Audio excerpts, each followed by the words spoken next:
ከዚህ በፊት ብዙ ጊዜ ለመሞት ሞክሬ አልተሳካልኝም። ይሄ ምን አይነት ፍርድ ነው? ለበደሌ ካሳ፣ ለፍቅሬ ደግሞ ስጦታ። አሁን ምንም ነገር ሳይፈጠር እነዚህ ሰዎች ይዘህልኝ ያስወጣል። እርቂውን ተጻንሷል። ለእኔም እንደ አባት ምንም ያደረክልኝ ነገር አደጋ ነበር። እኔም እኮ መሄድ ፈልጋለሁ፣ ግን ወዴት እንደሚሄድ እንኳን አላውቅም። ታደርጊልኝ የምፈልገው አንድ ነገር አለ። ምን? እሱ ልጄ እስራኤል ይባላል። ከእሱ ጋር ቢሆን ሳይደክምሽ ትጨፍሪ ነበር።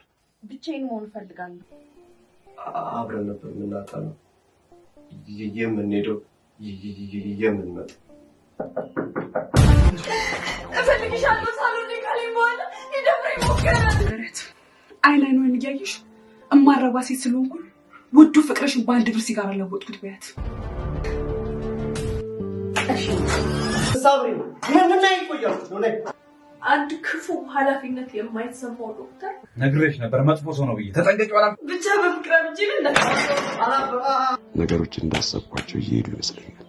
እኔ መኖር አልፈልግም።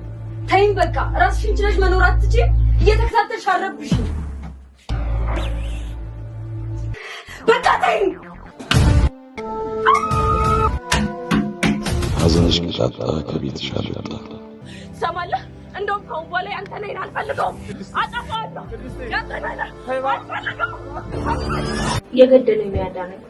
ምክንያቱም ለሰው መድኃኒቱ ሰው ነው። እናንተ እንዲህ በማየት በጣም ደስተኛ